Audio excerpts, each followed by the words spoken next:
Hey everybody, another short video here. This topic today is what not to do when going through a website migration. So I'm going to use a local Chamber of Commerce here. I'm just in Google and I typed in Manhattan Chamber of Commerce, right? So I get the results back, and the first one here is manhattanchamber.net. There's of course the .com, but really I'm confused now because, well, there's a .net and .com. What is it, right? Well, when I click on this guy, I don't get much, and so I do what's called a ping request. It's a technical term, but really you can go to any DOS prompt and you type in ping Manhattan Beach Chamber net, timed out, right? Nothing. If I ping manhattanbeachchamber.com, I get results back. Notice how there's two different IP addresses here. It's messed up, and here's the result from that page. We get nothing, right? Not useful at all. Well, that's the first problem. So no domain quality checking here at all, right? Well, then we scroll down a little bit and we can see, of course, we got the Facebook ad here and SoCal, and we got the Women in Business Conference coming up, and we got some other things. Well, when I click on these guys, and of course, let's go ahead and do that. Here's the LinkedIn page. When I go here, I see also that this is actually, well, this is correctly actually doing the .com version here. Let me see, I found it out here, and it was, I believe it was Facebook. Here they have not optimized much. There's a lot of opportunities missed here. When I click on the About, yeah, there's the .net, but the email is going there, so that's probably the confusion I gathered. They haven't figured out their hosting and their email and their domain situation. So all of this, though, gets to a core issue which we see all the time in this industry, and that is that there's no consideration of the before, there's no consideration of the during, it's simply only after, right? So here's a quick schematic, BDA, before, during, and after. So when they went through this, they talked to a design firm likely that had nice graphics and layouts and things. Hey, we want to get here. We want to the after. We want it to be great, and we want it to look cool. Well, let's not consider where we're at before we start this process, what our goals and our strategies are. Let's not consider anything during this process in terms of, who's going to be the author, who's going to actually be in control of the content, and also search engines, what are they doing? In fact, let's take a look at that, right, what we found here. So I'm going to go back here now, and we're back in search. Well, what we can do is we can take this domain. This is a little trick for you. It's very easy to do, but I'm taking the main website, and I'm coming up here, and I'm using a command in Google called site:, and I can see I have 439 results stored in Google, all these pages that we're seeing here.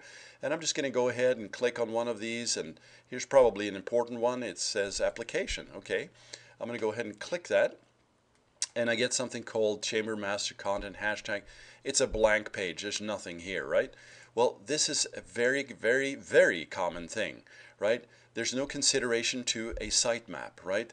Let's click the events area. Let's take a look at that, right? So what happened before and what happened after? Same thing here. There's nothing here. All these pages are essentially sitting in Google, allowing people to click on them and to get to nothing, right? It's basically a perception of lack of care, and there's no consideration at all here. And finally, what you can do is you can also actually go in and start looking at internal content, what's stored in Google, etc. These are the old pages back on April 17th, because I know they just went through a redesign here, but I'm looking at behind the scenes now. So before I started anything, I would want to understand all of the items that are going on behind the scenes in terms of the technical aspects. I want to understand all the pieces in terms of the content, the layout, the goals and objectives. I'd like to do a SWOT analysis, strengths, weaknesses, opportunities, and threats. Very briefly, but that needs to be considered so we have a good strategy going forward so that you don't get into this sort of after effect bit, right? The design firm that did this, I forget who it is, but they're really good at design, right? But they're not good at understanding search and this process that you need to go through. I also clicked over to the YouTube channel. It has no videos. There's no link backs. This has not been optimized at all. And I realized that this video is probably being recorded right at well, it is during transition, and it is being updated, etc. But there's many more things here that they could be doing. For instance, there is no author rank. Sorry, that was the wrong slide, but there's no author rank. So when somebody is typing in here, the content publishers, they should be able to reflect, for instance, let me see here if I can find it, staff and board of directors, right? So I found one person in here.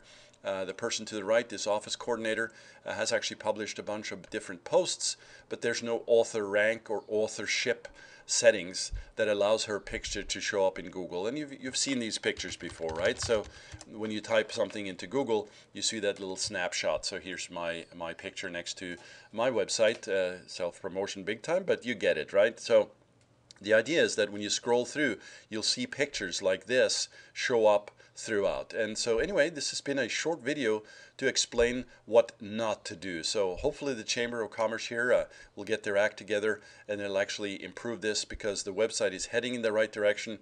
It's just there's been no consideration to search and content and structure for both users and search engines. I think we could do a lot better than this. So thank you for watching today. Jan out.